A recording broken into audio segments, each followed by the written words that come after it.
Hello, friends.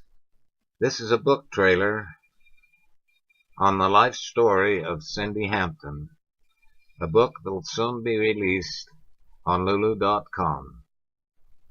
She hasn't titled the book yet, but we'll call the book for this trailer, I'm a Survivor.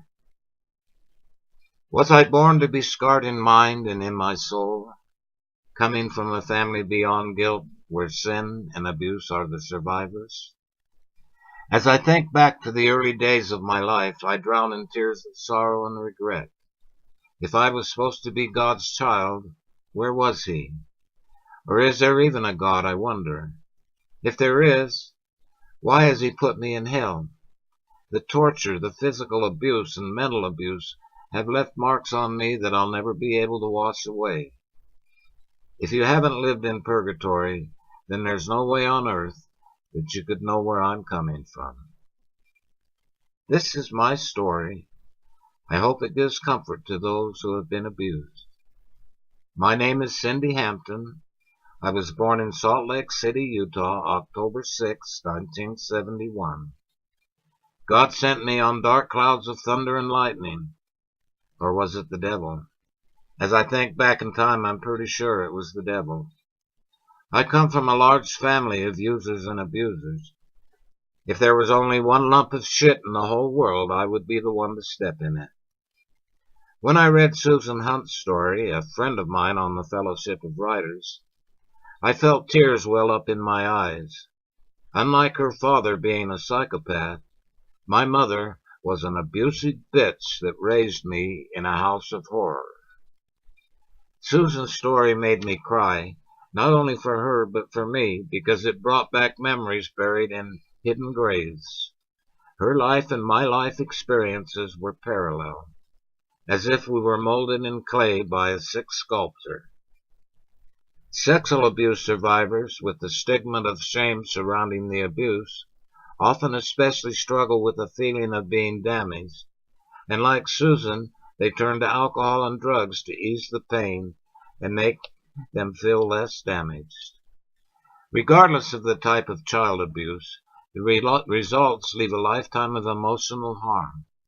While all abuse is shocking, abuse of any kind leaves scars that are not always obvious. Ignoring a child's needs and putting them in an unsupervised and dangerous situation, or making a child feel worthless or stupid, are also child abuse. Neglect and emotional abuse can be just as damaging, and since it's more subtle, others are less likely to intermediate. Sometimes families who seem to have it all from the outside are hiding different stories behind closet doors. Their world is unpredictable, frightening, and a place with no rules.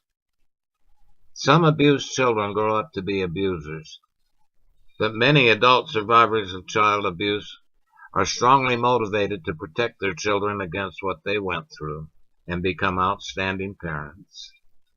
Abuse is more than broken bones and bruises, and as you read my story, if you don't feel the reality of this, you may as well put my book right down.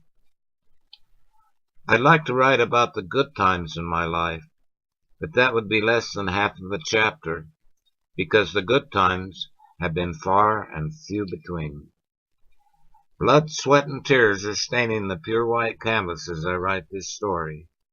If I can just paint a picture with words on this canvas that my readers can apprehend, then my time and effort will be worthwhile.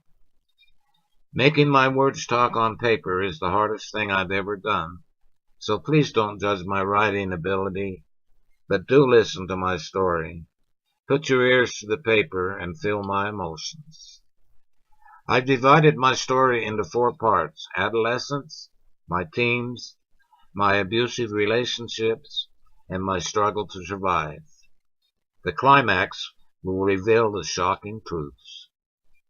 I've been told that I was born to wander, and that may be true, but let's start with my childhood. I've asked William Casneve to help me tell my story, because he's a published author and has a talent with words, and also knows a lot about my history. He has been there for me when I've had nobody to turn to, and I know he really cares.